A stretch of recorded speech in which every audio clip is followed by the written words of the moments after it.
Fultz, Dan Savage, OrlandoMagic.com. Hey, Markelle.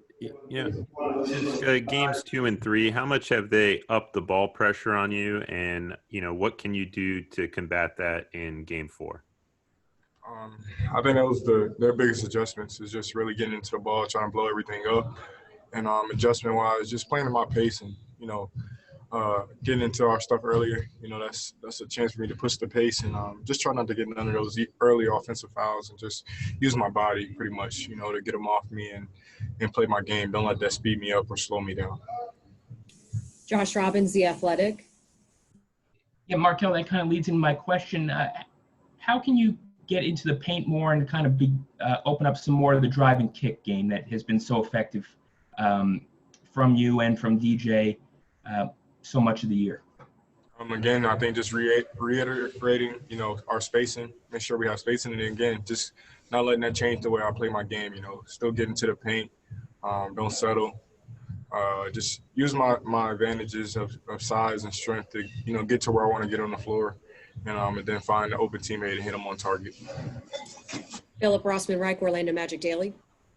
Hey, Markelle, obviously you're still in the midst of the series and probably you haven't had the time to reflect, but what's been maybe the biggest difference in playoff basketball from what you've seen and experienced so far as the games, the preparation? What's been the biggest adjustment for you to raise to this level?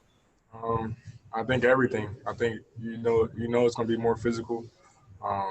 The team's going to know everything you're doing, so you got to lock in onto both ways. I'm locking into everything they're doing and trying to give myself the best chance. And you got to make adjustments. You play a game, you got one day off, and then you play again. So you can't really have long, let stuff, drain you too much. You got to have short-term memory in the say of just knowing with the bad things, learning from them and moving forward. So. Josh Cohen, OrlandoMagic.com. Hey, Markelle, how important will it be in Game 4 to get off to a good start? Milwaukee has kind of dominated in the first quarter of the last 2 games, but as far as your readiness and being prepared to come out and get hot right out of the gate. I think that's a big thing that we went back to is win the first quarter. That's the goal that we had and the mark that we had in the first game. And I think we had the first 2 games, but we didn't come out and do as we said. So just coming out in that first quarter, our first unit, and even our bench, just being ready to play on both ends of the floor, playing our game.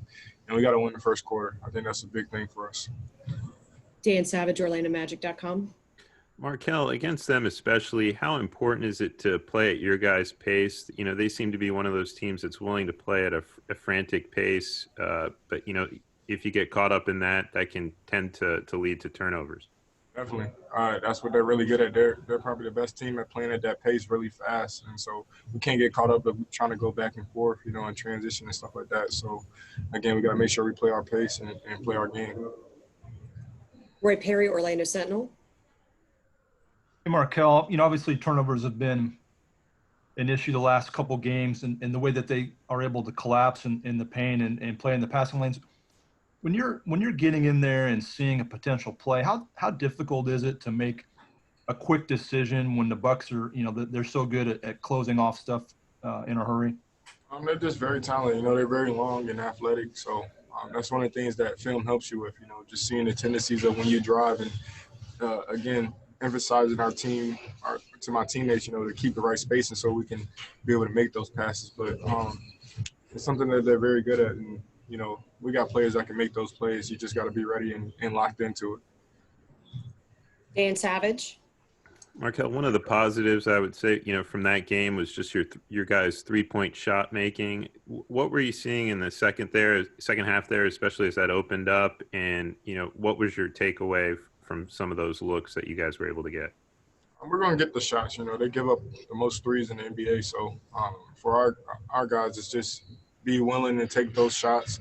And as a passer, making sure that pass is on target so those guys don't have to think about anything else but just knocking it down. So I think for us, it's just emphasizing that we're going to get shots and we've got to keep shooting them in, and we're going to knock them down. I think that goes into our preparation coming into the game and our confidence going into the game. Okay, any final questions for Markelle? Okay, we're good. Thank you.